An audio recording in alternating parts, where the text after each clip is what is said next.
Question number 4 பார்க்கலாம். Plot the point Z. Point வந்து 5, -6. X axis ஓட 5உம் Y axis ஓட -6உம். -6 இங்க இருக்கு கீழே. ஸோ இங்க -6உம் Y axis ஓட -6உம் இங்க X axis ஓட 5உம் ஜாயின் பண்ற இடத்துல இங்க ஒரு பாயிண்ட் வச்சுக்கலாம். ஸோ இந்த பாயிண்ட். ஸோ இதான் நம்மளோட Z. இந்த பாயிண்ட்ல இருந்து construct the right angle triangle draw பண்ணுங்க. Find their length of the 3 sides அப்படின்னு கொடுத்துருக்காங்க. ஸோ இந்த பாயிண்ட்டை யூஸ் பண்ணி ஒரு ரைட் ஆங்கிள் ட்ரையாங்கிள் ட்ரா பண்ண சொல்லியிருக்காங்க.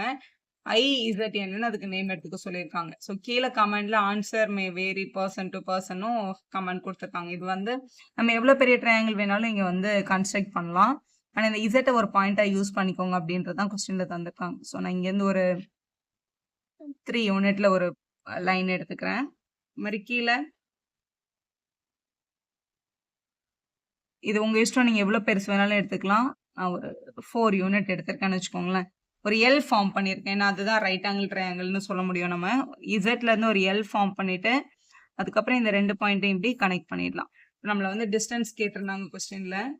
இந்த பாயிண்ட் வந்து 5, -6. ஸோ இந்த பாயிண்ட் எக்ஸ் ஆக்சிஸோட 5யும் ஒய் ஆக்சிஸோட -3யும். ஸோ 5, -3. இந்த இடத்துல இங்க பாருங்களேன் 1 2 3 யூனிட்ஸ் இருக்கு. 3 யூனிட்ஸ், அதாவது -3ல இருந்து -6 வரைக்கும் இங்க வந்து எக்ஸ்டெண்ட் ஆயிருக்கலாம். அப்ப 3 யூனிட்னு சொல்லிக்கலாம். இந்த பாயிண்ட் இங்க எக்ஸோட 1ம் ஒய்யோட -6ம் 1, -6ன்னு சொல்லிக்கலாம். இந்த லைனோட எக்ஸ்டென்ஷன் வந்து 1ல இருந்து, அதாவது எக்ஸோட 1ல இருந்து எக்ஸோட 5 வரைக்கும் 1 to 5 தான் இந்த லைனோட லென்த். ஸோ இதுல பாக்ஸ் கூட கவுண்ட் பண்ணலாம் நீங்க 1 2 3 4. இது வந்து 4 யூனிட் அப்படின்னு சொல்லிக்கலாம் ரெண்டு சைடு. ஆனா இதை வந்து நம்ம அப்படி சொல்ல முடியாது. ஏன்னா இந்த லைன் வந்து ஸ்லாண்டிங்கா இருக்கு. அப்படிங்களா நம்ம டிஸ்டன்ஸ் ஃபார்முலா அப்ளை பண்ணி தான் கண்டுபிடிக்க முடியும். இதை நீங்க பித்தாகரஸும் அப்ளை பண்ணலாம். இது ரைட் ஆங்கிள் ட்ரையாங்கிள் தான். நம்ம பித்தாகரஸ் படி hypotenuse square equal to side square plus side square apply பண்ணலாம். நீங்க அப்ளை பண்ணலாம். நம்ம இந்த லெசன்ல வந்து கத்துக்க போறது என்ன அப்படின்றது distance formula. So distance formula use பண்ணி போட போறோம். இதுல வந்து அவங்க பேர் எடுத்துக்க சொன்னாங்க. IZN அப்படின்னு சொன்னாங்க. ஸோ இது வந்து இது வந்து Z, இது வந்து Nன்னு இருக்கட்டும். சரி, இது Z, இது வந்து Nன்னு இருக்கட்டும். இது வந்து N. இப்போ இதோட டிஸ்டன்ஸ் இதோட டிஸ்டன்ஸ்னு தெரியும். இது மட்டும் நம்ம அப்ளை பண்ண போறோம். டிஸ்டன்ஸோட basic formula distance equal to √(x2 - x1) the whole square plus y2 - y1 the whole square. இதுதான் டிஸ்டன்ஸோட ஃபார்முலா. இதான் நீங்க அப்ளை பண்ணணும். யாருக்கும் யாருக்கும் ஐக்கும் எண்ணுக்கும் 1, -6க்கும் 5, -3க்கும் அப்ளை பண்றோம். So length of the 3 sides கண்டுபிடிக்கிறதுக்கு இப்போ ஐயோட பாயிண்ட் வந்து 1, -6, என்னோட பாயிண்ட் வந்து 5, -3. எப்பவுமே ஃபர்ஸ்ட் பாயிண்ட் வந்து x1 y1, ரெண்டாவது பாயிண்ட் x2 y2 எடுத்துக்கோங்க. இதை நான் முதல்ல என்ன எழுதிட்டு அதுக்கப்புறம் ஐ எழுதிக்கலாம்னா நீங்க எழுதிக்கலாம். ரெண்டு ஆன்சரும் ஒரே மாதிரி தான் வரும். Distance கண்டுபிடிக்கிறதுக்கான formula √(x2 - x1). x2 வந்து இங்க 5 இருக்கு.